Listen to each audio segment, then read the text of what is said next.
Today we're going to be talking about what I think is a really, really important topic, multiple spanning tree. Multiple spanning tree is a core switching component on the lab exam because that is most likely the type of spanning tree that you're going to have to implement or configure or troubleshoot as part of the process. It is significantly, well, I wouldn't necessarily say that it's significantly different than rapid spanning tree, but it does incorporate quite a bit of a different type of topology than what you would typically see with normal spanning tree. And so we're going to go through a lot of the configurations. We'll take a look at and discuss a lot of the other concepts about multiple spanning tree. Multiple spanning tree is 802.1s, and it's actually a collaboration between Cisco and IEEE.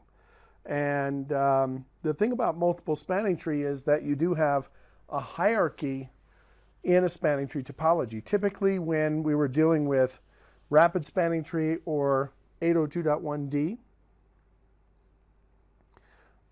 we were talking about a flat architecture, right?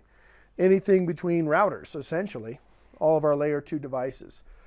Well, now we can actually incorporate the use of multiple spanning tree to create different zones and different areas of configuration. So just like every one of our other discussions as part of this process, let's go ahead and talk about, I'll kind of introduce the concepts of spanning tree, where we might use multiple spanning tree. There are some cases where you might decide to use PVST plus, maybe even 802.1q, which is, you think about this and it sounds like it might not have anything to do with spanning tree specifically. But then specifically we'll take a look at MST, what cases would be used, where we, in what situation would we use multiple spanning tree. All right. So that's what we're going to be looking at. All right. So in addition, we are also going to take a look at setting up these things called MST regions. We'll take a look at the MST configuration. We'll look at different MST instances. What is an IST instance in this particular case? What is a region boundary? We'll talk about that. Another component of multiple spanning tree is MSTIs. And then what, as part of the troubleshooting discussion, especially with multiple spanning tree in the lab, I'm going to show you guys some of the common misconfigurations that you might see in spanning tree using this multiple spanning tree. We'll take a look at, in our standard topology, you know, kind of how to configure different instances. How can we make instances active on specific ports? Can we join trunk ports or access ports to these individual spanning tree instances? How do we map specific VLANs to the same instance block? All kinds of stuff. Lots and lots of good stuff. I'm spending quite a bit of time on this topic because it is considered a core topic in the switching space. Definitely a core topic. All right. Well, probably wrap up our discussion today, even though it's not really going to be a consideration on the exam. You know, how do I migrate from RPVST plus rapid spanning tree over to, say, multiple spanning tree? So we'll take a look at that. All right. All right. So let's start off. Let me open up my notepad. And as always, I'll go ahead and take some notes here, and I'll save these into the chapter and the folder for multiple spanning tree. So MST. It's actually a IEEE standard. It's 802.1s specifically, but it was inspired by Cisco.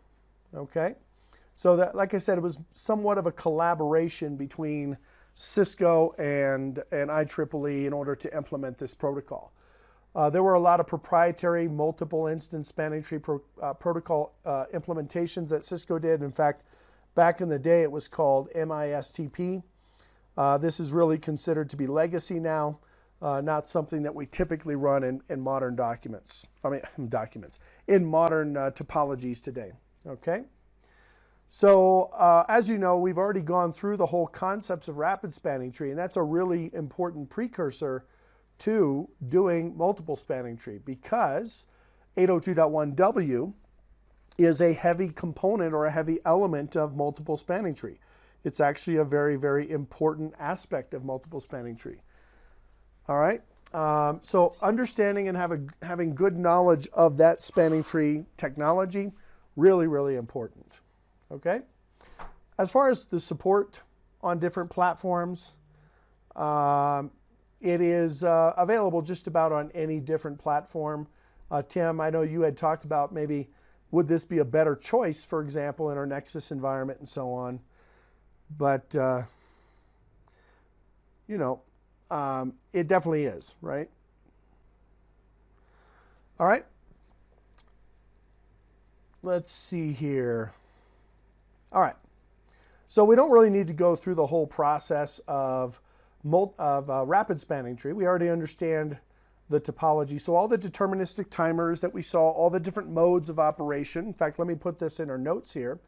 MST relies very heavily on the use of RPVST plus, okay?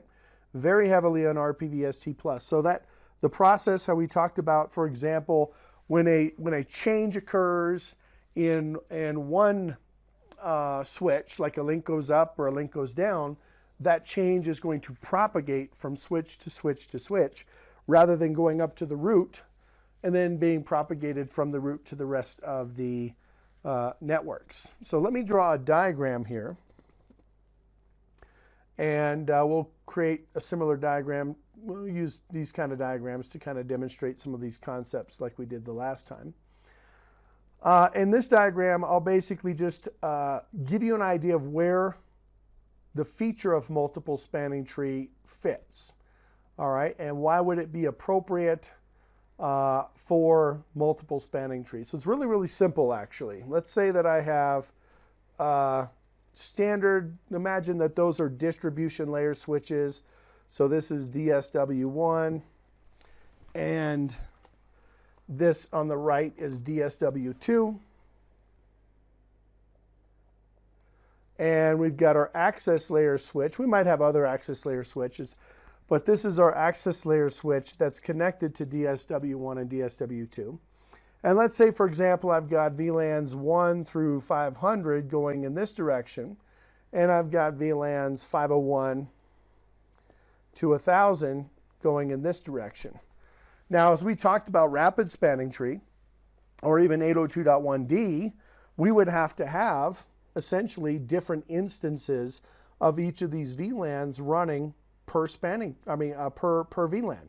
So spanning tree would be running per VLAN, and our configuration would be that we would have, say, the switch on the left act as the root for VLANs 501 through 1000, and the switch on the right would act as the root for VLANs 100 to 500.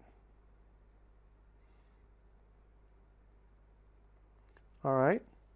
So, and in this case, that provides maybe a little bit of load balancing or load sharing. Typically, when we talk about, manually directing traffic over one path or over another path, that's load sharing.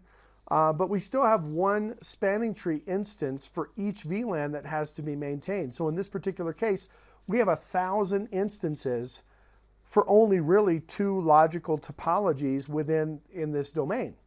So this is a huge waste, right? It's going to waste CPU cycles for all of the switches in the network. In addition, we're going to use a whole bunch of bandwidth for each instance to send all those BPDUs, because remember, we're not just sending out one BPDU every 2 seconds for all VLANs. We are sending out one BPDU every 2 seconds for every VLAN. So we're duplicating a lot of the effort. All right, which is going to take up a lot of CPU cycles. It's going to take, obviously, waste a lot of resources. All right. Now, in 802.1q, which is a trunking protocol, Well, traditionally, we've always talked about it as being a trunking protocol, but it actually does much more than simple trunking. We didn't really talk about this too much the last time we talked about 802.1q, and I thought, you know, I want to kind of bring this up in this session because it really does apply to multiple spanning tree.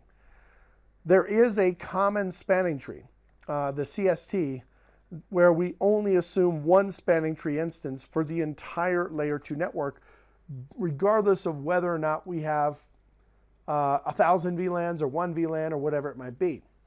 So if I were to apply common spanning tree to this particular topology, then all of the VLANs would either have to go to the left or go to the right. So this is an issue where we have, you know, maybe with 802.1d or even the traditional 802.1w, not the Cisco version, where we don't have any capabilities of actually load sharing or load balancing.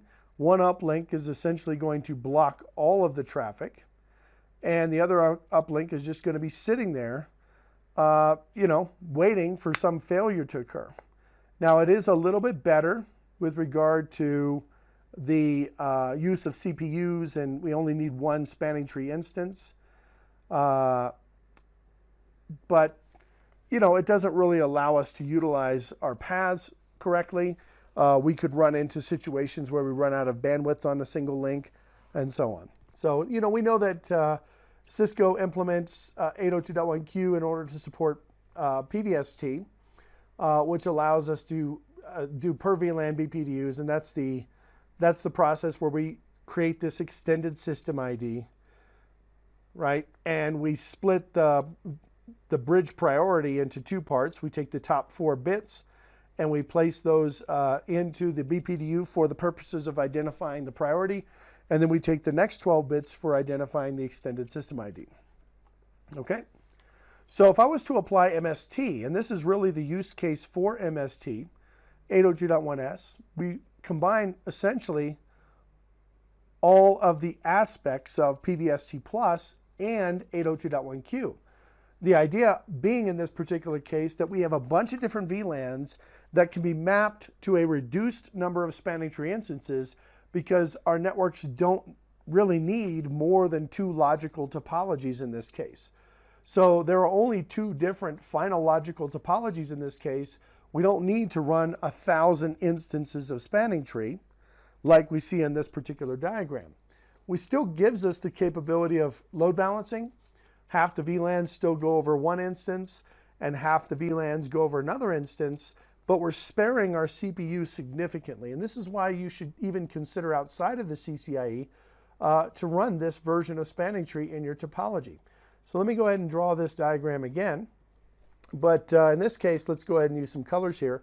So we've got essentially 3 instances of multiple spanning tree. There always has to be a instance 0. We talked a little bit about that the last time, where I have, for example, you know, an instance that allows me to kind of dump everything into one instance if it's not specifically identified into another instance. So I've got what we call a root instance. Oops, let's scratch that. Instance in this case. And then we have another root instance in this case. And we create those instances. Of course, today we're going to talk about how to create those instances. We create those instances as part of our topology. And then we associate the VLAN. So the spanning tree topology is built based on the instance. And then we associate the VLANs to each of those instances. All right? So from a technical standpoint, MST is really the best option. From an end-to-end user perspective, it allows us to load share. It reduces the amount of CPUs. And it reduces the complexity, actually, of even managing a spanning tree topology.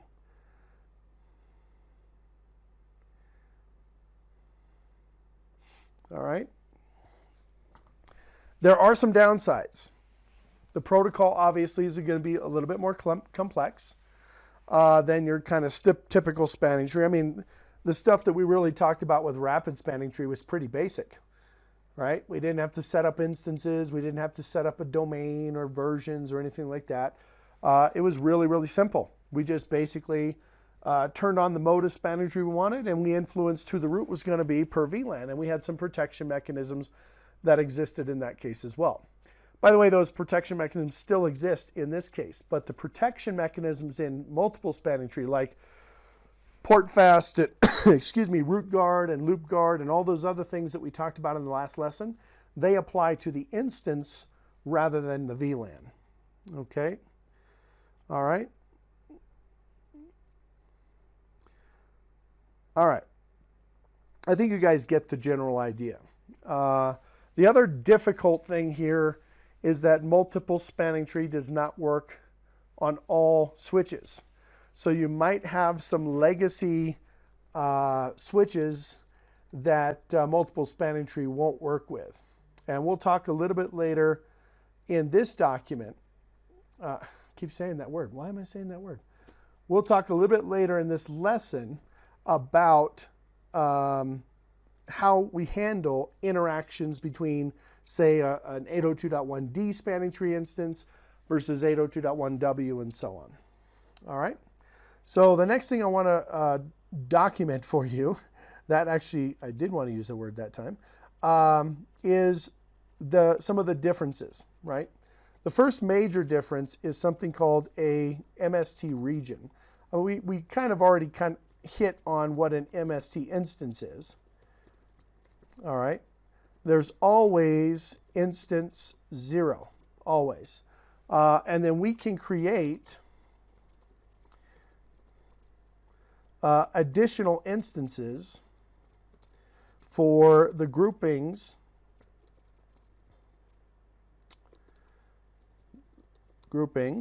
of VLANs that we want to map, that's a term that we use, to a particular instance.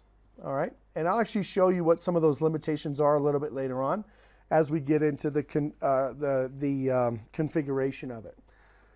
We talked about this before, when we started to introduce this concept. The main enhancement that we see with multiple spanning tree is that we can map those VLANs to a single instance.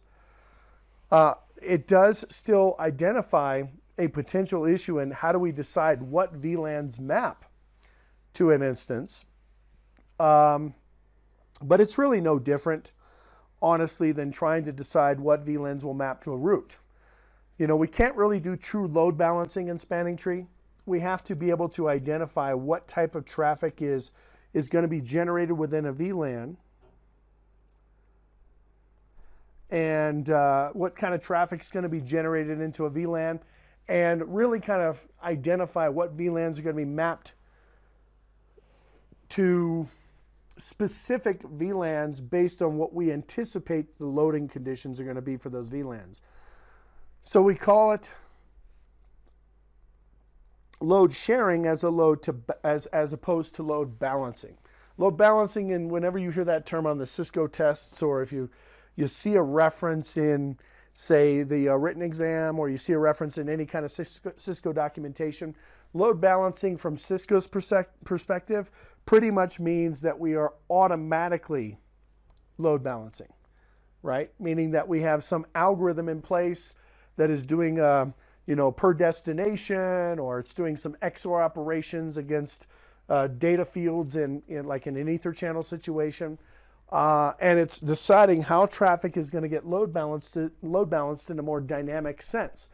With load sharing, it typically just simply means that as an administrator, you're defining how traffic is going to flow on one link or the other. All right? So in the case of spanning tree, that's all we have available to us. Regardless of the version of spanning tree, we have to load share. All right? How do we determine which VLAN is supposed to be associated with which instance? How do we tag the BPDUs, right? Because when we talked about the extended system ID function earlier, we talked about the concept of the VLAN tag being incorporated as the extended system ID. And so one point of note here Instead of using a VLAN tag, we do not map the VLAN tag to the extended system ID anymore. We map the instance number to the extended system ID field. All right. So that would mean, like, instead of saying it's tagged in VLAN 10, so this is going to be spanning tree for VLAN 10, or it's tagged in VLAN 20 or whatever, it's in instance 5, so that middle field, that 12-bit field that Cisco split for the priority, is going to be the instance number, and it's not going to be the VLAN. All right. So how do we tag those BPDUs? Well, I just described that. In the case of standard tagging, all the instances get mapped, all the VLANs, excuse me, get mapped to a unique instance. In the PVST Plus implementation, the association is going to be based on the VLAN that you're actually referencing for the particular per VLAN instance. All right, and I'll show you guys what that looks like a little bit later on. Now we'll even do a few Wireshark captures in this case to take a look at what the BPDUs look like as well, since they're going to be unique in the case of multiple spanning tree. So different VLANs carry the BPDUs for their respective instance, one BPDU per VLAN. In Cisco's implementation of MSTP, we send a BPDU for each instance, but also contained within that BPDU. So this is one of the unique aspects.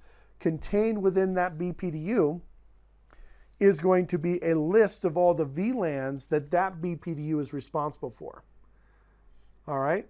Now, if there's a misconfiguration, if there's an error, let's say 2 switches, for example, are misconfigured and they had a different range of VLANs that were associated to the same instance, it's really difficult for the protocol to recover, because we would have BPDUs that represent some VLANs, but the same BPDUs would not represent all the VLANs. So that can be a bit of a situation. And that, remember, that was with the MSTP protocol. That was the Cisco proprietary version of multiple spanning tree.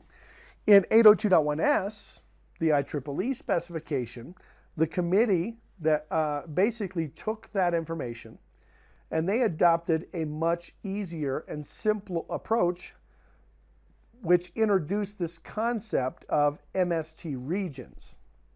Think of a, I'm trying to think how to describe this. Think of a region as essentially the equivalent of a BGP AS. So you have a whole group of switches that are placed under a common administrative domain.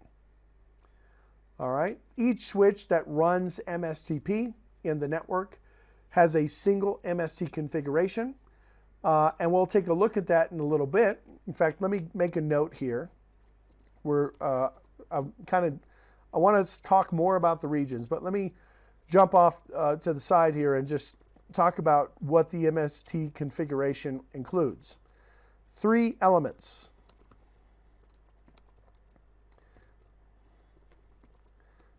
All right. Number 1, some sort of name, right? We call this the region name, and I think it's a 32-byte field. I don't know how long the name can be based on that. I guess if you're using ASCII characters, you can calculate that.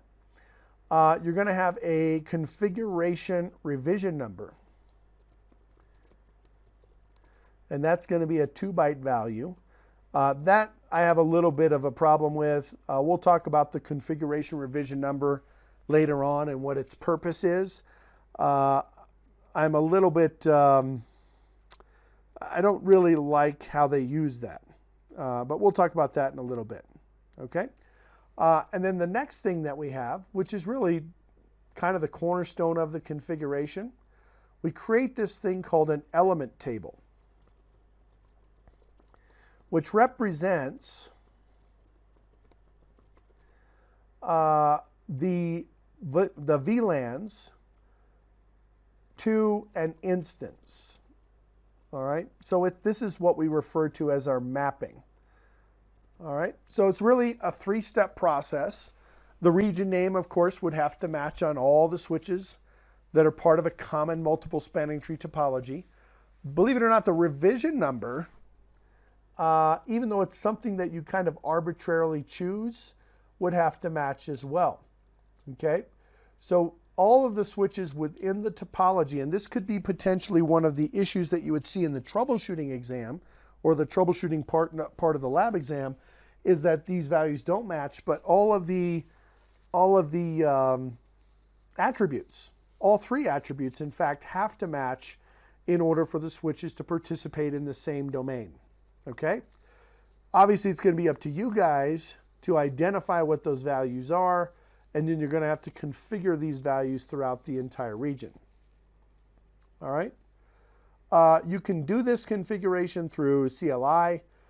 You might be able to push it out through SNMP and potentially even like Cisco Prime Infrastructure, but they do have to match. There is no concept of VTP being able to push out these basic configurations. All right? The IEEE working group did not really define how these steps were supposed to take place. So automating that process is something that could probably easily happen, and it can be included in other configurations down the road. For the exam purposes, most likely you're going to have to end up configuring these aspects manually on each of the devices. If for any reason two switches differ on any parts of these configurations, then the switches are part of a different region, regardless of whatever it is. All right? And we're going to talk about, as part of this lesson here, we'll talk about the concept of a region boundary and what is a region boundary and how can we communicate configuration settings between two different regions. All right? If we do want to cross-pollinate or cross-configure region information or have information shared between multiple MST regions. All right, so we'll take a look at that later on. I'm going to try and kind of talk about, well, I'm thinking I should just probably talk about it now, what a region boundary is. In fact, let me go ahead and put that section in here. It's not entirely impossible to create these borders between, just like we could create borders between BGP autonomous system numbers, we can create borders between different MST regions. In order for us to ensure that we have consistent VLAN to instance mappings, it's absolutely necessary for the protocol that's running on all these devices to be able to identify the boundaries of the regions themselves. Okay? The characteristics of the region are actually included inside the BPDU, and we'll do a Wireshark capture when we get the setup done on our topology in a little bit to identify these VLAN to instance mappings. Well, we don't get to see those exact mappings in the BPDU, and that makes sense, right? I mean, really, the only thing that a switch needs to know is whether they're in the same region or not as their neighboring switch. So what happens is the switches themselves actually create a message digest of those VLANs to instance mappings. And let me actually put that in here, because I think that's a really important concept. We do not share VLAN to instance mappings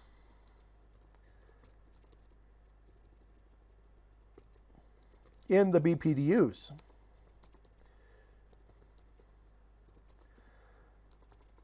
Instead, we create a hash of those mappings, and that hash is sent to the neighbor. Now, obviously, from a neighbor's perspective, must match between the neighbors to ensure that we have the appropriate, what happened to it? Where did that guy come from? Maybe I just pasted that. Let me see. We can create an additional VLANs when we have a particular instance. We do not map. Yeah, I don't know where the heck that came from. I'm just going to delete it. Oh, nope, that goes right there. Oh, dang it. That was the end of that, that line there. It's the only problem with using Notepad, especially with such large fonts. Anyway, so I mean, I think that makes sense. I mean, if a hash should be just as valuable as giving you the complete information, right? Hashes, hashes get verified. I send you the hash. You compare, you calculate the same hash with your configuration information. If the hashes match, then you know that you have the same information. All right. I call it a hash. Cisco calls it a digest, but it's really the same thing. A hash is a digest in this case. We do send the revision number, and we do send the domain name, right? The MST region name. So that's sent as part of the process. So both of these elements are sent in the BPDUs. The configuration revision number sent in the BPDU. And this is where we send the hash or digest of the information. Okay? All right. I don't know. I mean, you certainly are not going to have to know that for the lab. They're not going to ask you to go through and verify why a hash or a digest is not correct. But on the written exam, they might certainly ask you about that concept. All right. One switch is going to receive that BPDU. All right. The switch is going to extract the digest, which is a numerical value that was derived from the VLAN to instance mapping through some sort of mathematical function. It's almost like a frame check sequence or a CRC. It's going to compare that digest with its own computed digest. If the digests differ, the port that I got the BPDU on is identified as the boundary of the region. All right? And that's, I know we kind of got around there the long way, but that's what we're essentially talking about here. Defined as any place on a port where the values don't match. All right, now normally that information would just simply be discarded or it would be ignored, but we can actually configure a boundary configuration. In generic terms, a port is essentially at the boundary. If the designated bridge on that particular segment is in a different region, or it receives some sort of legacy 802.1 BPDU, and so on. So we could have a situation, for example, where we have, let me go back to my diagram here. Actually, let me just draw a different diagram where I might have SW1 here, and this guy's in region A, and it has a physical connection to maybe SW2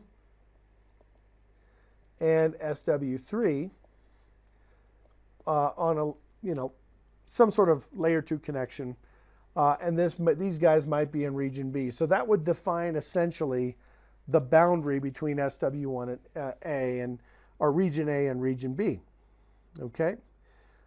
All right?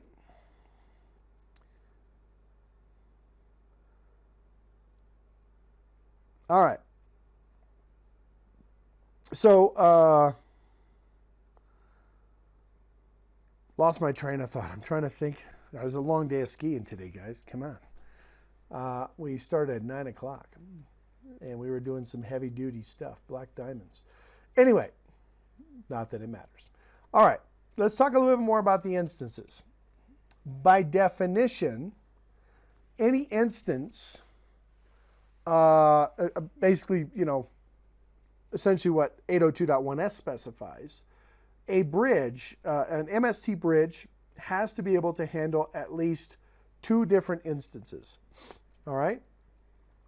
We have to be able to handle, let me make notes of this because these are the terms that you would potentially see on the test. Where's my instances? Instances right here. Okay. All right, there's one called an internal spanning tree instance. And I'll describe what this is in a minute. And there's another one called multiple. I kind of already described what this is to you guys anyway. Tree instances. I'll put a little S there because you can have one or you can have a bunch. We'll define how many we can have a little bit later on. These are actually technically called MSTIs. Multiple spanning tree instances. Now the terminology has changed. It depends on what kind of document you've looked at over the time. There's you know, kind of some pre-standard documentation for 802.1s, but it's likely the names will probably stay the same over time. It's pretty much a defined standard these days. And we'll take a look at how even Cisco defines these names in their in the command line configuration. All right. Now Cisco supports the creation. This is also potentially a written question type of test question, a written test type of test question. Cisco supports up to 16 instances, which would include 1 instance 0 and 15 MSTIs. Now that actually might have changed. We'll take a look at our switch and see how many instances we can create. It does depend on the switch model, but this is the kind of number that they would most likely ask you as you're going through the process. All right. Remember, MST originated from IEEE. So MST needs to be able to interact with 802.1q because 802.1q is an IEEE standard. And 802.1q, we only implemented a common spanning tree. So basically what the IST is simply just a rapid spanning tree protocol instance that extends the common spanning tree inside of that MST domain. Let me see if I can even describe that a little bit simpler. IST is the predefined instance 0, which always exists, and all VLANs are part of that instance by default. All right. Now you could, of course, move other spanning tree instances or VLANs. You can map other spanning tree VLANs to other instances, but that's what we're describing there. Okay. The only downside to that IST instance is that it has to have a common spanning tree. But that kind of makes sense, doesn't it? It's still only a single instance. So for that purpose, of course, you're going to have a common spanning tree for that instance. All right? So if you don't create any additional instances within MST, you're essentially creating by default a common spanning tree inside your entire MST region. Okay? Just something to consider. Not usually something that we concern ourselves with too much, because obviously if we're configuring MST, we're already going to be defining other switches as part of as part of that as individual MSTIs that we're going to create throughout the topology. Okay? All right.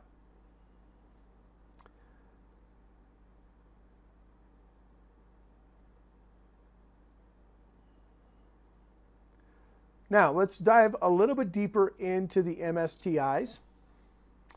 MSTIs are basically just regular rapid spanning tree protocol instances, but they only exist within your region. You can't have MSTIs extend from one region to another. All right? They're going to run the rapid spanning tree protocol automatically. You don't actually have to tie in rapid spanning tree protocol. They never interact outside of the region. ISTs will actually interact outside the region. If we have time to take a look at that, I'll show you, but I don't think it's really truly important. Just remember that the MST only runs that individual spanning tree outside of the region. So any regular instances of the region are not going to have any kind of outside piece. They're not going to have an outside element. MSTIs do not send BPDUs outside the regions, only IST does. And the other reason for that, I'm contemplating drawing a diagram, but I really don't think it's that important, because the general rule is you want to map all of your VLANs to some sort of MSTI. We don't really want to rely on the IST to propagate spanning tree information. All right?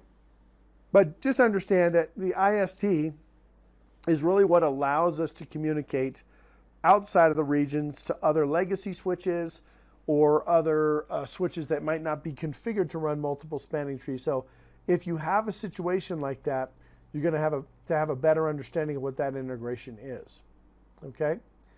MSTIs actually don't send individual BPDUs.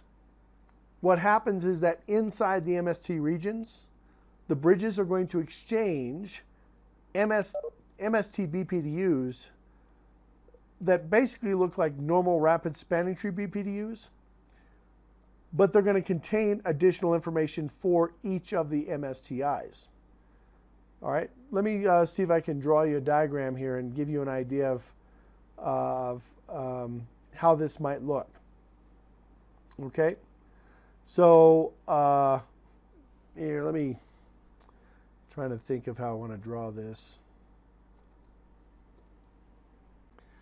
So let's say I have a switch on the left. This is going to be a little bit more challenging with paint, but I've got a switch on the left, switch A, and that switch is communicating to the switch on the right, which is switch B.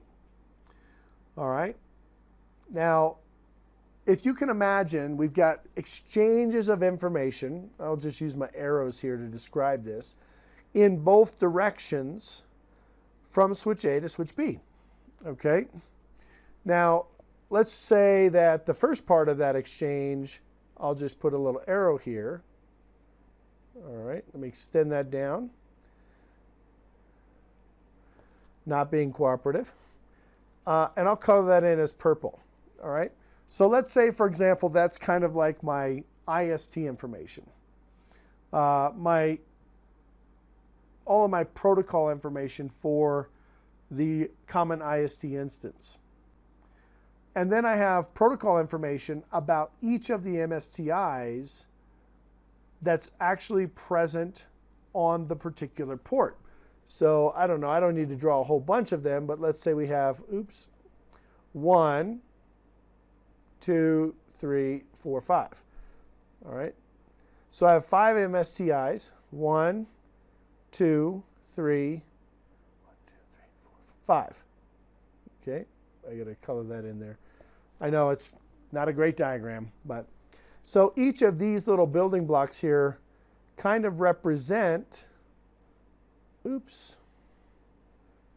other spanning tree instances, all right, if you will. All right, let's do gray. That's too close to that one. Let's do a light blue. Okay, that's pretty colorful actually. So in this diagram, the first thing that you're going to notice is that the information field carried by an MST BPDU contains that data about the IST, and that's this information right here. So this is the IST information, that's the IST information. All right, that basically implies, in this case, that the IST, which is always instance 0, is present no matter where you go within the MST region. You don't actually have to map, and it's generally not recommended, but you don't actually have to map VLANs into instance 0. So it's really, like I said, you know, we can talk about the IST, but it's really not anything you should be concerned about, especially on the test. They're not going to have you map specific VLANs to instance 0 and then take that information cross-boundary into some common spanning tree or 802.1d spanning tree or anything like that. Remember, spanning tree, even though it's a relatively complex topic, is still considered to be you know, one of those secondary topics that are on the exam. All right. Both ends of the links in this case, unlike, say, regular converged spanning tree, where one side of the link is a blocking port and the other side is a designated port. In the case of MST, both links send and receive BPDUs simultaneously. Each bridge can then designate for each of the instances that need to be that needs to transmit some sort of BPDU. So every one of those single colors that are represented there represents a separate MSTI. So red is a particular VLAN, green is a particular VLAN, this color here is a particular VLAN, and so on. Okay. As soon as a single instance is designated on a particular port, a BPDU that contains the information for all of the instances are going to be sent across that port. That means that we're going to send the IST and we're always going to send our MSTIs on top of that, even if the IST doesn't have anything in it. So that's instance 0, and these are all the other instances that we've created in the configuration process. All right? All right. I know it's a lot of information, guys. I don't know, how many of you have had kind of experience with MST? Anybody in the group ever configured it? No? Let's see. We got a chat message here. Let me see. 0 experience. Mike. Tim is none. Yeah. Okay. Well, this is good then. You guys are learning something brand new today. That's always a good thing when you can do that. All right. Now, what happens if, okay, so we've got all this stuff configured here. Everything here is in the MST cloud. So this is my MST cloud. What happens if this switch here is then communicating outside of the MST region? That's where you're going to see your common spanning tree. So you're only going to get this information that represents generically the entire MST region. It doesn't mean it's all the stuff that's mapped to instance 0. You're still going to get all of the information, but from another switch's perspective, the MST region looks like a big switch, essentially. It looks like a common spanning tree switch. All right? Just something to consider as part of the process. Again, we're most likely not going to be commingling information from one MST region to a common spanning tree domain. All right? You're probably most likely just going to have to be able to configure and troubleshoot an MST configuration. I don't know, they might have RPVST plus, but you never know. Okay? All right. Now there is another term that will come up with a multiple spanning tree. It's called an M record. M record. The M record usually contains information about the root bridge and maybe the sender bridge's priority parameters for that particular corresponding instance so that we can calculate the final topology. Remember, we're running spanning tree, rapid spanning tree per color, which means that we're essentially calculating a final topology within that instance, if you will. The M record itself doesn't actually need any timer related parameters. So there's no hello time, there's no forwarding delay time, there's no max age time that you would typically see with a common spanning tree BPDU or like an 802.1d BPDU. The only instance in the actual region that uses those parameters is instance 0. So the hello time determines how frequently BPDUs are sent, and whatever the forwarding delay parameter is, mainly used when rapid spanning tree transitions are not possible. Remember, we talked about this in our rapid spanning tree discussion. In rapid spanning tree, individual transition timers were not really used because of the way we propagated topology change information throughout the topology. So it makes sense. We're not going to use that in this particular case. All right. Also remember that rapid spanning tree transitions, they're not going to happen on shared links. So when you're dealing with GNS3, and I'm not sure if this is the case for the exam, whether or not they're going to have fast Ethernet full duplex links or they're going to have shared links. I would think that in order for us to get an appropriate type of configuration, that we're going to have full duplex connections. But because the MSTIs depend on the IST, MSTIs don't actually need that information. The point of the spear is always going to be the IST information and not the MSTI information. All right? So what are some of the common misconfigurations that I might see? There is a complete independence between instance and VLAN. It's really kind of a new concept that implies that you really have to carefully plan out your configuration. Now, in the case of the lab exam, it's highly unlikely that they're going to say, they're going to have you evaluate configurations based on load sharing techniques and stuff like that. So the planning is already basically done for you. They're going to say, we'll map these VLANs to this instance and we'll map these VLANs to this instance. And that's essentially what you do. That's how you follow that process, okay? But you have to carefully plan out your configuration. The IST instance is going to be active on all of your interfaces, your trunk ports, your access ports, whatever. All right? So what we're going to take a look at are some of the common issues that you might see and what you would do to kind of avoid them. We're going to talk about this from a generic standpoint because we obviously haven't seen the configuration of MST yet. So we're going to talk about this kind of from a generic standpoint. Okay? So let's say that I'm going to draw another diagram here. All right?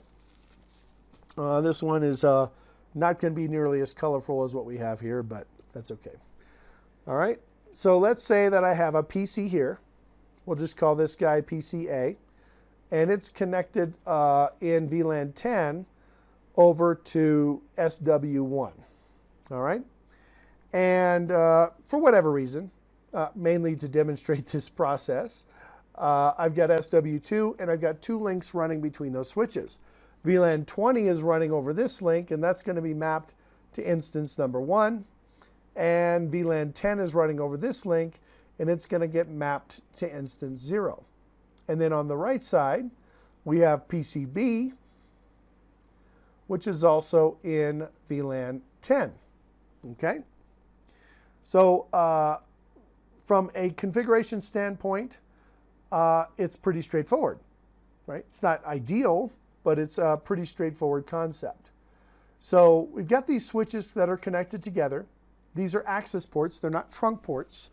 VLAN 10 and 20 get mapped to different instances. As we can see, 20 goes into instance 1. VLAN 10 goes to instance 0. All right? This configuration actually results in PCA's inability to send frames over to PCB. Okay? Can you guys still hear me okay? My screen flickered for a minute. Give me a thumbs up if you can hear me. Okay, good. If we were to actually look at this, build this in GNS3 and take a look at the configuration, what's going to end up showing us is that switch B is blocking the link to switch A in VLAN 10. So this link right here would actually get blocked. All right? That would be the actual topology that we would see. We don't really see a loop in the topology, right? There is no actual loop in the topology because we have different VLANs running on essentially different physical links. The issue is actually has to do with the fact that MST information is sent with only one BPDU, and it's the IST BPDU. It doesn't matter how many internal instances of spanning tree you have running. An individual instance does not send individual BPDUs. So when switch A or switch 1 in this case and switch 2 in this case are exchanging spanning tree information for VLAN 20, the switches actually send an IST BPDU with an M record for instance 1 because that's where VLAN 20 is actually mapped. Because it is an IST BPDU, this BPDU contains information for instance 0, which is the default, right? That means that the IST instance is actually active on both ports within the region. Whether the ports actually carry the VLANs or not, the IST instance or not, it looks like a loop, all right? So actually you're gonna see something like this. You're gonna see two arrows here. And you remember we have, well, this potentially would go in both directions, of course. I mean, it wouldn't potentially, it would go in both directions. But you got these two arrows here that represents the BPDU. Well, in the top case, we still include instance 0 information. So let me see here. Let's make that blue in this time, all right? Now in the bottom case, the whole thing is instance 0, because that's the only instance that's running on that VLAN. And then we have our instance 1 being carried over the top link. So that's what the logical dissemination of information is going to look like in this particular topology. All right. Switch B is, or keep calling it switch B. Host B, the side host B is on. Switch 2 is going to receive two different BPDUs for instance 0 from switch 1 on the left on both ports. So it's pretty obvious that switch 1 or switch 2 has to block one of those ports in order to avoid a loop inside of spanning tree. Does this make sense to you guys? Okay, it's one of those kind of strange things you would run into where instance 0 is kind of acting strangely. Well, apparently strangely, even though you've mapped VLAN 10 to only one side, because instance 0 is always carried in every BPDU. In fact, instance 0 is the only time we actually create BPDUs. I doubt that you'll see something like this. Say, for example, I doubt you see something like this on the troubleshooting test. It's possible, but it's certainly good to know if you're going to choose to implement this. I mean, what's the ultimate best practice solution in this case? All right. The preferred solution would just be able to use one instance for VLAN 10 and use a different instance for VLAN 20. So instance 0 doesn't carry really any information other than maybe other VLANs that aren't mapped to a specific instance. And then we can identify specifically what ports are forwarding for what VLAN. All right. Now the other option is just to basically just say, let's go ahead and put everything in instance 0. All right. We'll just carry all the VLANs that are mapped to the IST. But that's going to introduce a situation where you can't really load share. Because if I took all of the traffic and basically put it in instance 0, it's essentially one instance of spanning tree. Remember, the VLAN no longer means a spanning tree instance in this case.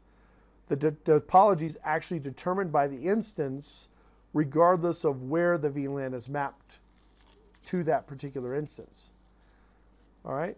So the problem we would have in this particular case is that you could only pass traffic over one interface. All right.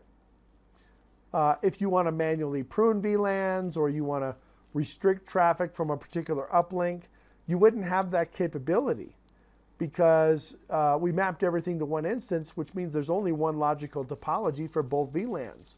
There is no load sharing capability, even if it's instance 0. Even if it's instance 0. Now, if I did configure manual pruning, say, for example, on VLAN 20, It's only going to be allowed, say, for example, on a blocked link. That means we're going to lose our connectivity in that data plane or in that forwarding plane, and it just won't work. All right? It is much, much better for you to map multiple VLANs to different instances. Steer clear, of, the pruning issues and so on. You could always simply decide that you're not going to prune. That will fix that problem, but then you get the lack of bandwidth control and stuff like that. All right. So the documentation has to be much more clear in this case. You have to understand specifically what instances map to what VLANs, and then when you create your secondary logical diagrams for spanning tree, you're simply going to go ahead and identify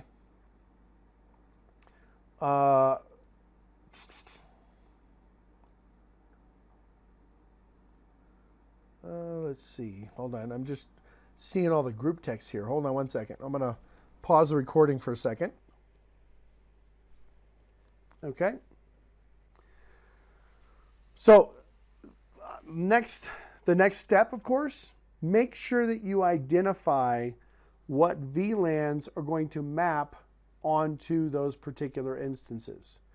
Make sure you select who the root is going to be, who the backup root is going to be, that kind of thing. All right?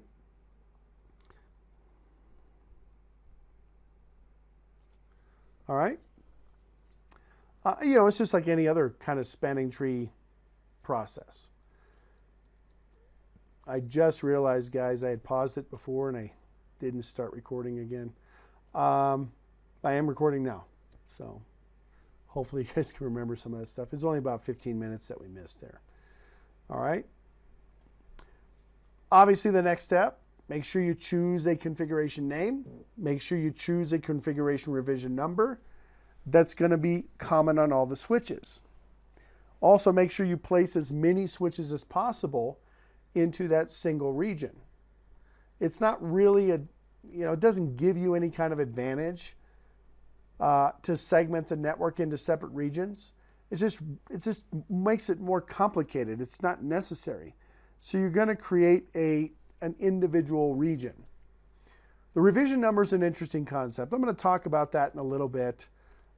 It's a pretty interesting concept. Okay. Also, avoid mapping any VLANs to instance 0. All right. Avoid mapping any VLAN instances, any VLANs to instance 0. We talked about the reason for that. Migrate the core of your network first. Change the spanning tree type to MST, and then work your way down through the access switches. MST can work with legacy bridges that are running rapid spanning tree, specifically rapid spanning tree or per VLAN spanning tree on a per port basis. So it isn't a problem to mix both types because Cisco identifies how those interactions are going to take place. That's a bunch of stuff that we described over the last 20 minutes that we didn't actually get recorded. I'm really sorry, guys. I got to pay more attention to that. If we end up having to go back and record the lesson again, I'll be more than happy to do that. But I think we're getting the heavy stuff, right? We talked about it, and of course you guys understand it. So it isn't a problem to mix the configurations. Always try to keep the root of the common spanning tree and your IST inside your region. But if you're doing that on the core or the distribution, that's going to happen anyway. Okay? If you are interacting with PVST Plus on a trunk port, make sure that the MST bridge is the root for all VLANs that are allowed on that particular trunk, because then you're going to have some pruning issues. Okay? All right. So let's take a look at, in our topology here, how we're going to migrate from our PVST Plus, in this case, rapid spanning tree, that's where we're running in our particular topology, to our multiple spanning tree configuration. Okay? So the first thing, we need to go kind of verify all of our trunk ports. We need to make sure we verify all of our spanning tree configurations. And I also want to make sure I can go by and verify all of my VLANs. So let's do a quick show VLAN. So we don't really have any VLANs. For simplicity's sake, let's go ahead and work with this using two different VLANs. Show VTP status. If VTP is not configured here, I'm not going to really worry about it. So let's configure VLAN 10 and VLAN,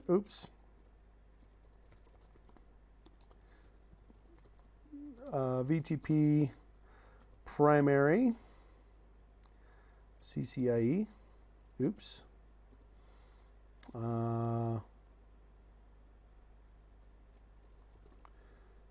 dang it. I forgot what I made the password. CCIERS. Let me do this. Show VTP password.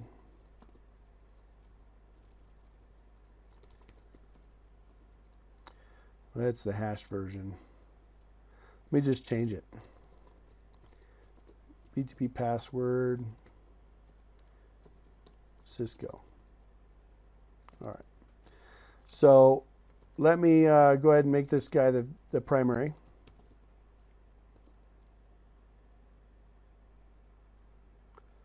And let's create VLAN 10 and 20. We've been kind of fooling around with our configurations over the last few lessons, so we probably need to get a good clean base configuration on the switch here. It looks like I'm talking to two different switches, but not all of them. So switch 3 and switch 4 are good to go, but switch 2 is probably running a different version of the spanning tree. It doesn't really matter. In the end, we just want to have VLAN 10, 20 created on this switch. And let's go into switch number 2. Show VTP status. Yeah, we're running version 2 in this case. Oh, the domain was CCIE 3, so the password was probably that too. So anyway, VLAN 10, 20. That's another thing about MST. It doesn't really rely on VTP, just like any other spanning tree process. VTP just allows us to identify what VLANs are going to operate in the domain, right? What our forwarding layer 2 forwarding planes look like. Let me also get rid of this extra link that we added the last time as part of our configuration as well. So let's go into switch number 3. And let's just do a show VLAN, make sure we've got 10 and 20. Nope. Config T, VLANs 10, 20. It's probably going to yell at me again. VTP password Cisco.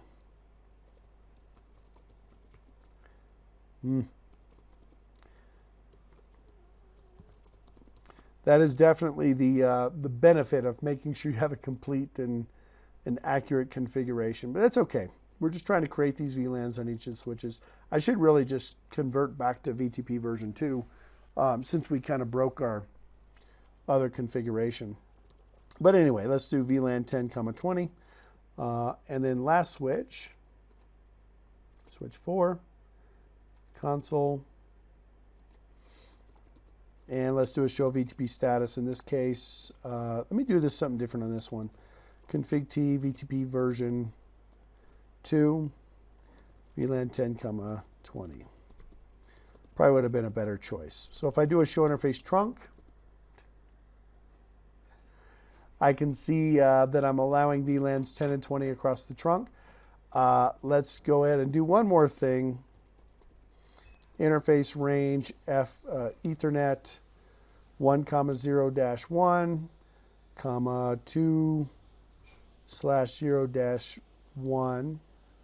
Oops. Comma. I think that's it. Switch port trunk encapsulation .1Q, switch port mode trunk. Every time I reset this, we reboot or shut down the topology, it resets. So, and unfortunately, these guys are running. So config T, interface range, Ethernet 1/0-1, comma, Ethernet 0/0-1, comma, Ethernet 1/1 dash 2/0-1, comma, and we don't need 3/3. switch port trunk encapsulation .1Q, switch port mode trunk. All right, show interface trunk. All right, so we're running .1Q. I don't know where 3.3 is going to. Show CDP neighbor. Yeah, 3.3 is, I bet you if I do a show run interface Ethernet 3/3, it just shows up as a access port. That's kind of strange that it's there. Anyway, that was a link that I deleted. It's not there anymore. So we don't really care about that interface. All right. So we've got our, if I do a show spanning tree, we can see we're running the IEEE version of spanning tree. So that's one of the steps. Actually, you know what? I'm just going to leave it because it doesn't really matter, right? MST is compatible with PVST+. It's also compatible with RPVST+. So it doesn't really matter what version of spanning tree you're running. Our goal is to convert this topology to an MST topology. All right? All right. So we are going to go through the steps here. You guys can imagine it's probably pretty simple. We've got 3 tasks to configure. We're going to put VLAN 10 in one instance. We're going to put VLAN 20 in the other instance. And then we're going to leave everything else in instance 0 because we've got all kinds of different VLANs running on the different switches. We don't really have a very clean configuration. Okay? So the first thing is that we need to be able to incorporate the configuration. We talked about this as part of our previous section. In this lesson, we have to configure a region, we have to configure a revision number, and we have to do our MST VLAN to instance mappings so that we can assign the VLANs to the appropriate instance. So we configure the switch for a region with the command. Let me put this into the notepad. So when I'm setting up my MST regions, I'm going to use the command, the global configuration command, spanning-tree, MST configuration, and then once I hit return, this will take me into MST configuration mode, where I can do all those things that we talked about. Set up the region, set up the instance mappings, and then also set up my configuration revision number. Now you can actually set up all of this stuff before you actually go in and turn on MST. You can configure all of this before you set up MST. I was looking at the chat message. Hold on. Let me check it real quick. Yes. All right. That's old messages from before. Okay. Just make sure I wasn't missing anything as part of the configuration. All right. So if you remember from our discussion, an MST region is all of the switches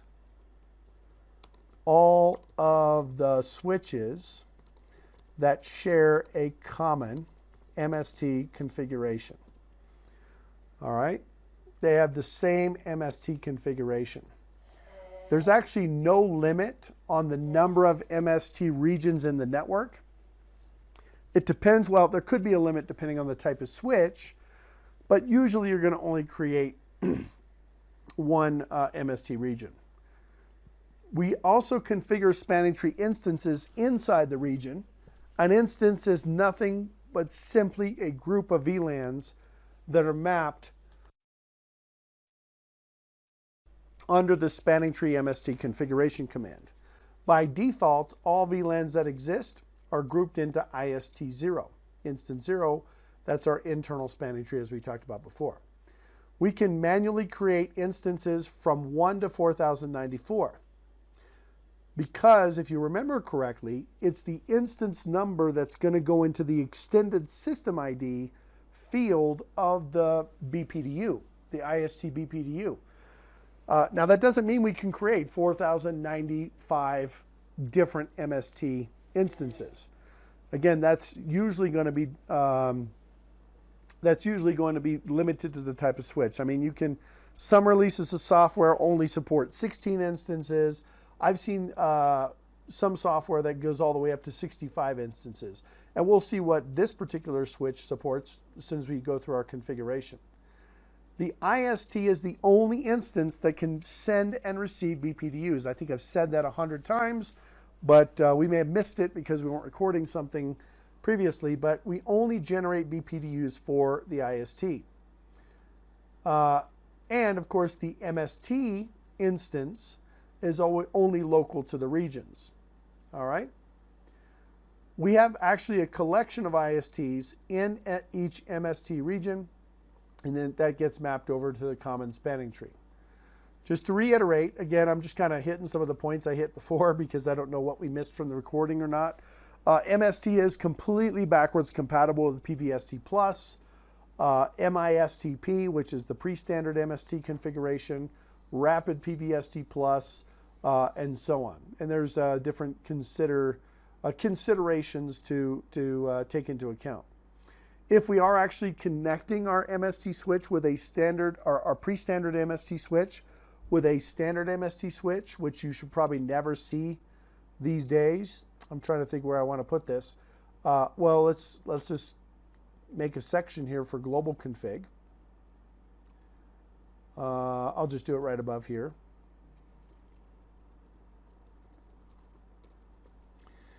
From a global config perspective, of course, spanning tree mode, MST would be, it would enable the MST spanning tree mode.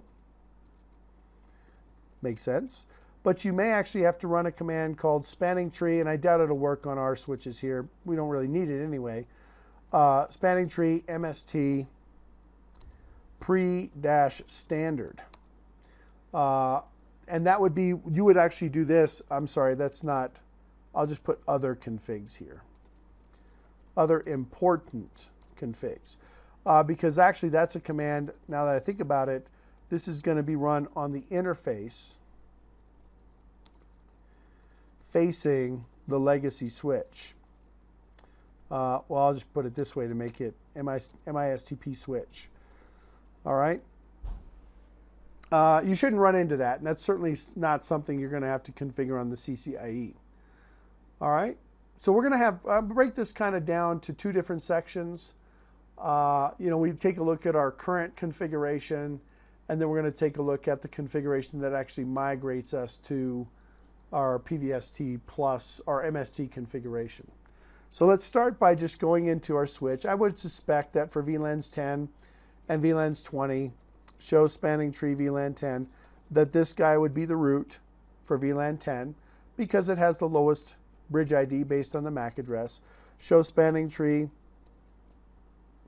VLAN 20, so this guy's the root for VLAN 20. We're using all of our default timers, and we went through the whole process in a previous exercise, identifying how we define what the topology is going to be from one VLAN to another. Okay.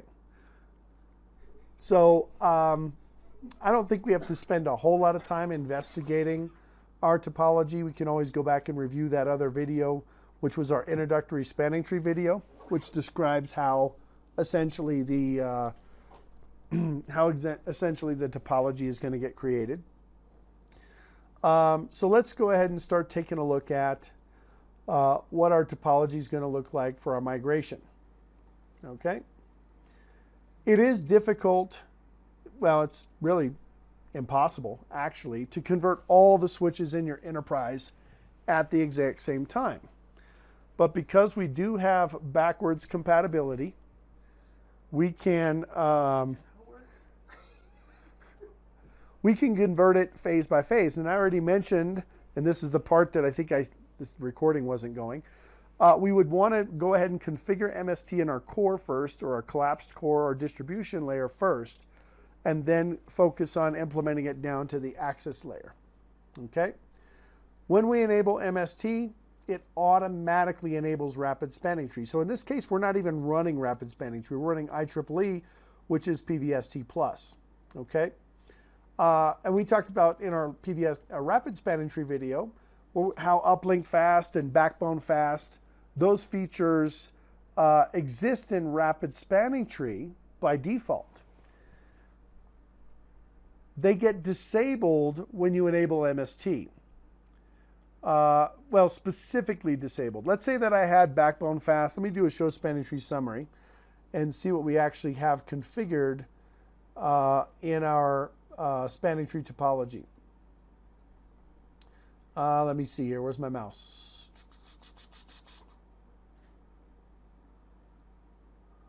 Where did my mouse go? Oh, my mouse is gone. What the heck, man? Let's see. Oh, there it is. Okay.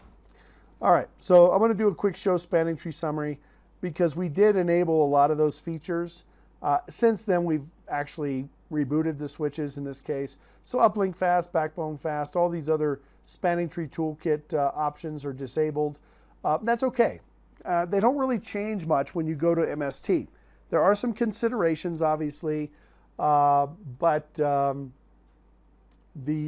concept of uplink fast and backbone fast, we don't have to worry about configuring those in MST because MST relies on RSTP.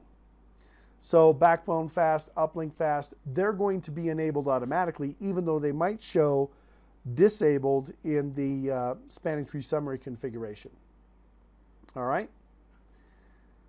Now, when it comes to other features like port fast, BPDU guard, BPDU filter, root guard, loop guard, those are all commands or functions that are applicable in MST mode.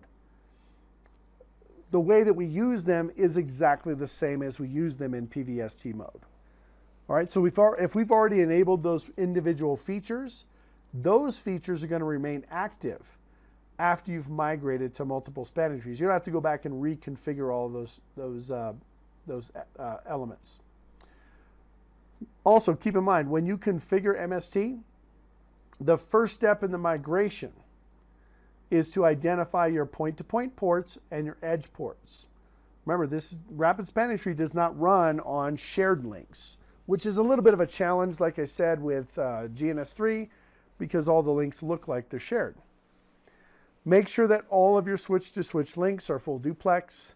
Make sure you identify your edge ports. Remember, we put on that port fast configuration. I'm repeating a few of the things that I said before because we lost those when we were doing when I paused that first time to deal with that issue with Fred. Okay. Choose your configuration name. Pick whatever revision number you want. Again, I'll mention there's a little bit of I have a bit of an issue with the revision number. Revision number is not the same thing it is in like VTP. But make sure it's all common on all the switches in your network. Make sure you put really all of your switches into a single region. You don't get any benefit from having additional regions. Make sure you identify how many instances you want. We're going to create 2 different instances. And again, that translates to our logical topology. We're going to avoid mapping any particular VLANs to instance 0. So we are going to have to identify which VLANs are going to map to what instance. Make sure that your trunks carry the VLANs that are mapped. Make sure that your pruning is configured correctly so that pruning is applied appropriately based on those particular mappings. All right? Yes, there is a macro. Mike mentioned, is there a macro for essentially configuring an interface for, I don't know if it works in GNS3, for it as an edge port. So interface Ethernet 3/3, spanning tree. Yeah, it doesn't look like it. We can specify link type as shared or point-to-point, but there is a spanning tree host command. It doesn't look like it exists in this iOS. But basically, that would configure the port as an edge port. It would automatically enable it. It's like a macro. It just adds the port fast command and it adds the BPDU guard command. Just kind of saves you some step. Yes, and it would also potentially remove any port channel configurations because we don't run port channel. Well, I guess we could run port channel on a host port, but typically that's going to be a trunk port. All right. As I mentioned before, MST can completely interact with your legacy switches that run per VLAN spanning tree. It's not a problem to mix and match, but eventually you want to make sure that you kind of incorporate all of your switches into the process. Make sure that all of your PVST switches, the ones that haven't been configured with MST yet, make sure that they have, make sure that the spanning tree root has a lower value than the priority for the common spanning tree root bridge. All right? And never, never, never, excuse me, disable spanning tree in the process. Okay? Don't connect switches with access links. And what else? Yeah, that's about it. All right? So in our particular configuration, we are going to create a region. In this case, we'll call it the CCIE region. We're going to have two instances of spanning tree, MST instance number 1. VLAN 10 is going to get mapped to instance 1. And we'll have MST instance 2, where VLAN 20 is going to be mapped to instance 2. All right, we're only going to be running 2 instances. We'll make switch, in this case, we'll make the switch on the left, switch 1, the root for MST1. We'll make the switch on the right, switch 2, the root for MST2. All right? We're not doing an ether channel in this case, so spanning tree is going to go ahead and do whatever it needs to do to decide what links are forwarding and what links are not forwarding based on that configuration. Any of the other VLANs that exist on any of these switches, you'll see they're going to simply go into instance number 0. All right, always migrate the core first, work your way down. Before you change the spanning tree mode, make sure you configure your MST configuration on all the switches, and then change the mode to MST. That way you can make sure that you have the correct configuration on all the switches. All right? All right, so let's go ahead and get started. Let's go ahead and create our spanning tree domain. Now, if you recall, we have to go in and we have to specify that we're going to go into the spanning tree configuration mode, right? And that's where we type in spanning tree MST configuration. Again, we're setting up all the properties of the MST region before we actually configure the region. Before we enact the spanning tree process. And there's a couple ways you can do this. I could push these configs out to all of the switches at once, but I think it's important just to kind of go through the process with you guys. The more you see it, the better off you are. So we're going to go spanning tree MST configuration, and we're going to say name is CCIE RS, and we're going to go ahead and create a revision number. Now you'll notice here we can specify a revision number of any value. We can actually set the revision number. It's interesting because when we hear the term revision number, we tend to think, okay, this is a value that gets automatically incremented as part of the process and so on. Here's the issue though. It isn't. It's an arbitrary number that you get to pick that essentially identifies your version of the configuration.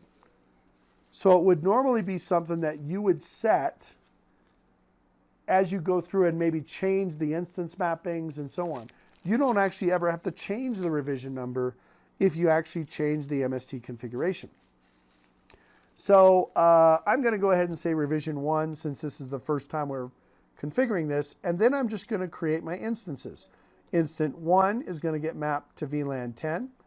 If I had other VLANs, I could do dash and I could do a comma and I could do additional VLANs, but we're only going to map VLAN 1 to instance 1 to VLAN 10. Actually, we're mapping VLAN 10 to instance 1. And then we're going to go ahead and create instance 2. Oh, I meant to show you. Yeah, so you can see here that we can create any instance. We can modify instance 0. We can't delete instance 0. For example, if I come in here and I say no instance 0, it doesn't allow me to do that. But if I do a question mark, 1 through 4094 is just fine. I can remove any of the other instances. it does not do any kind of check to identify whether or not that's going to break your configuration. So just keep that in mind. So instance number 2 is going to be mapped to VLAN 20. All right? That is literally the entire configuration. That is literally the entire configuration. So let me go into my notepad. All right. Well, outside of the other piece, which is to turn it on. Configuration. Spanning dash tree. MST configuration. And let's do name. In this case, we did CCIE RS. Revision, we did 1. And we did instance 1 to VLAN 10. And we did instance 2 to VLAN 20. All right, so I'm going to take this config and I'm just going to paste it into the other switches just to save a little bit of time. Oops. What did I mistype something? I did. I mistyped something. Configuration. All right, and then I'll paste it into this switch. And I'll paste it into this switch. And I believe we can actually go in here. I don't think summary is going to tell us anything about MST until it's actually enabled. I could do a section MST possibly, yeah. So a quick way of verifying, you know, especially if you're on the lab and you're trying to figure out what's going on with MST, just do a quick show run pipe section MST and it'll pull out that entire configuration for you. The name is case sensitive, by the way. The name is case sensitive. All right. Now, as far as your trunks go, we would still do switch port trunk allowed VLAN on whatever interfaces we want to allow. And then the last step is just to enable MST on each of the switches. So spanning tree mode MST. Spanning tree, oops, exit. Spanning tree mode.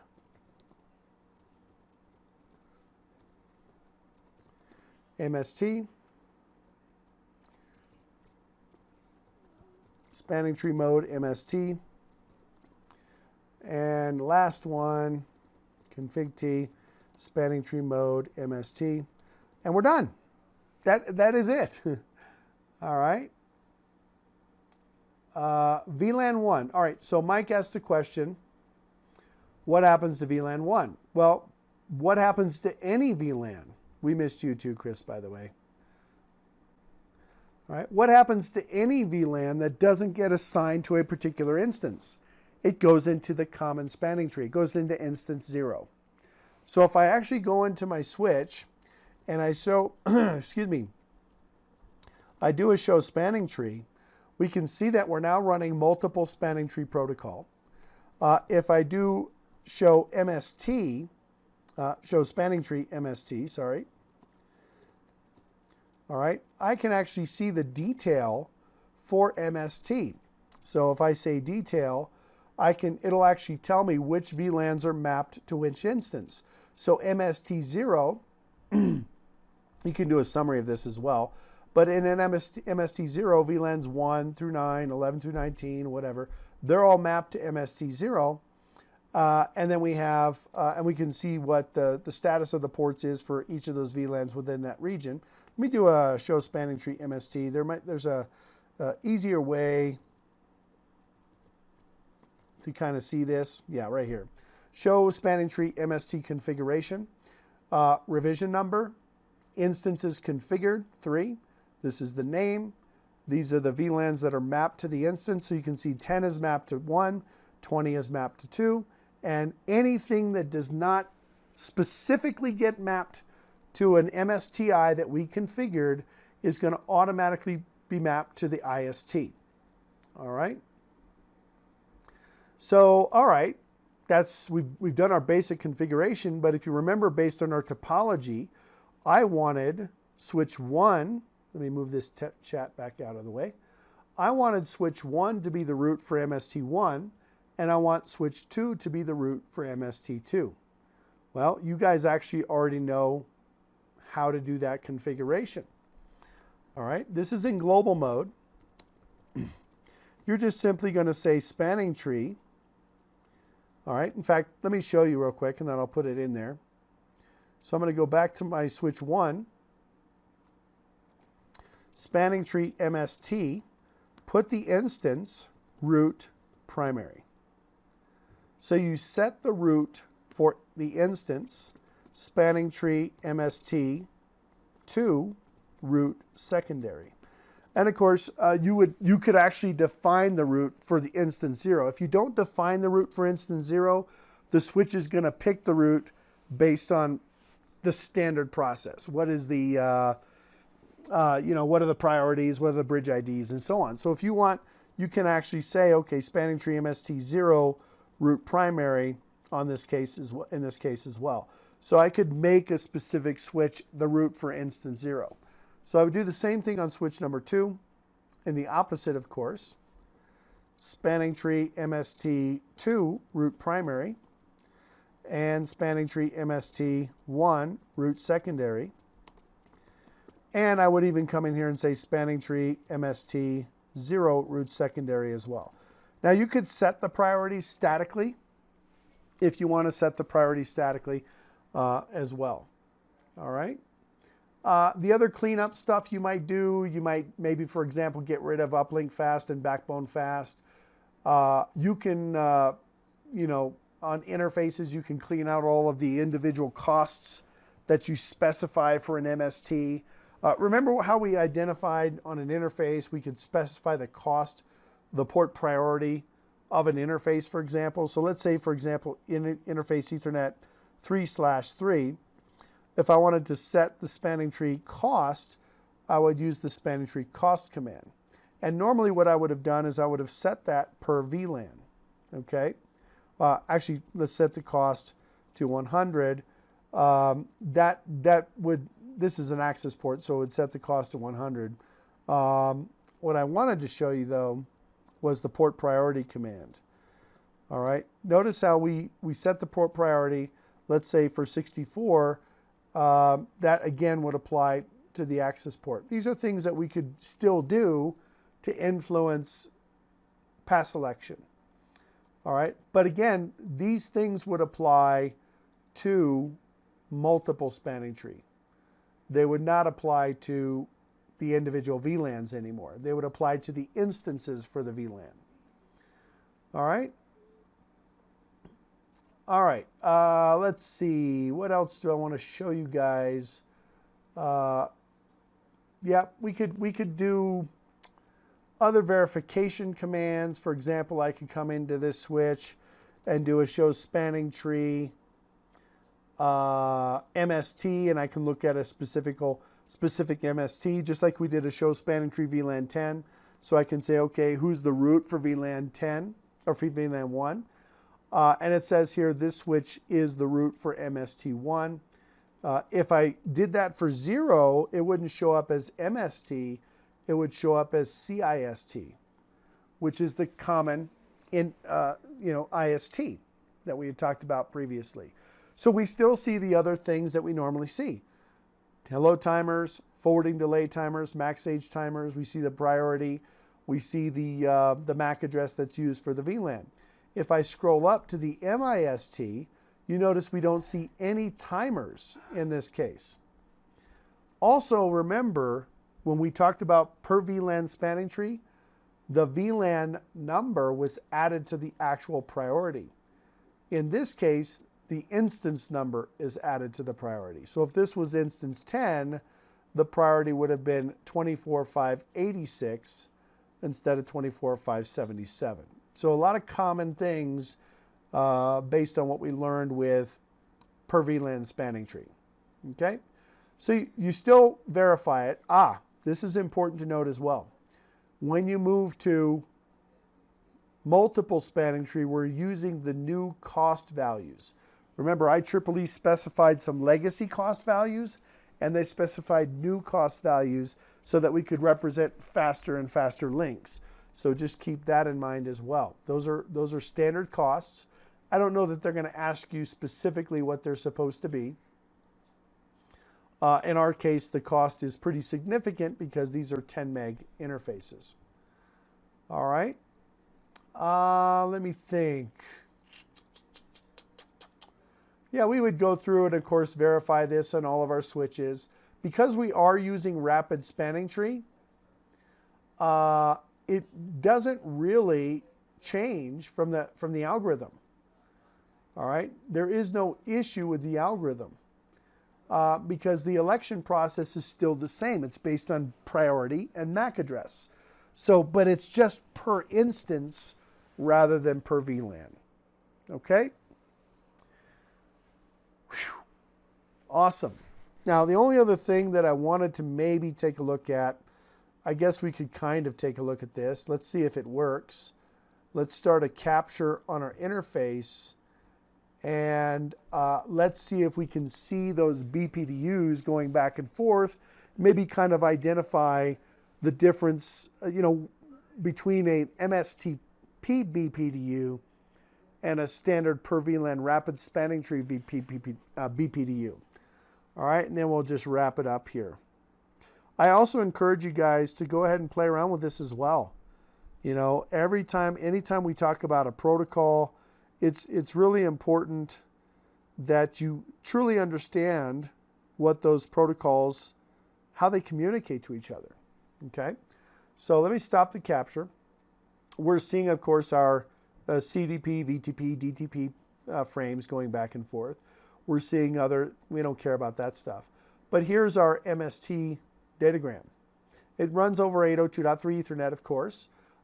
It's being identified as a spanning tree BPDU, but then when I go and expand the STP BPDU, we identify it as spanning tree protocol, but in this case, the code is type 3, which indicates that we're running multiple spanning tree. All right, now the BPDU type is still a rapid spanning tree BPDU. So it has a lot of the same stuff that a rapid spanning tree BPDU would have. It's got TCs, it's got TCAs, it's got an agreement, it's got forwarding, learning, port role, designated port. We still have root ports, we have designated ports. All those things are the same. All right. Now, you'll notice here, we're not seeing anything necessarily related to, it looks essentially, up to this point at least, it looks basically like a standard rapid spanning tree BPDU. All right. In this case, though, because the extended system ID is 0, that means that this is the IST BPDU that gets generated. So I would expect to see other things within the MST extension that allows me to identify things like the configuration name, the revision number, and that digest.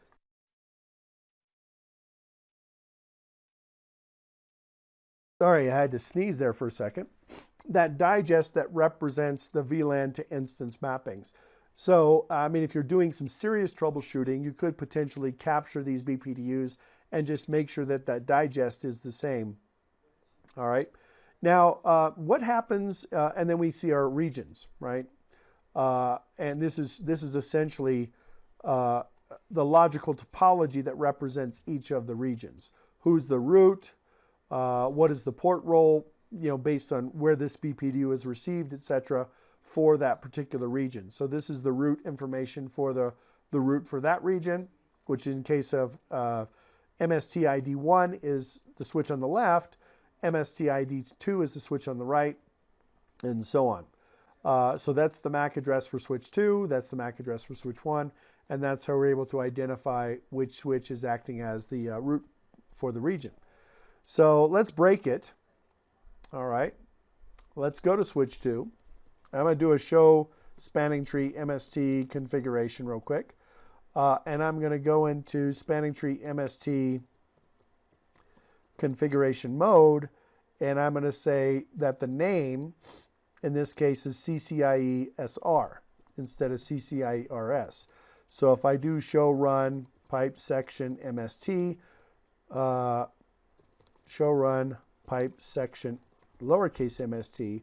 So the region name is different. You notice that we're not really throwing out any errors because it's not actually illegal, right? You can have multiple regions within a domain, but you're going to have difficulty sharing information from one region to another. It doesn't happen automatically. So always pay attention to those details when you're configuring your region information.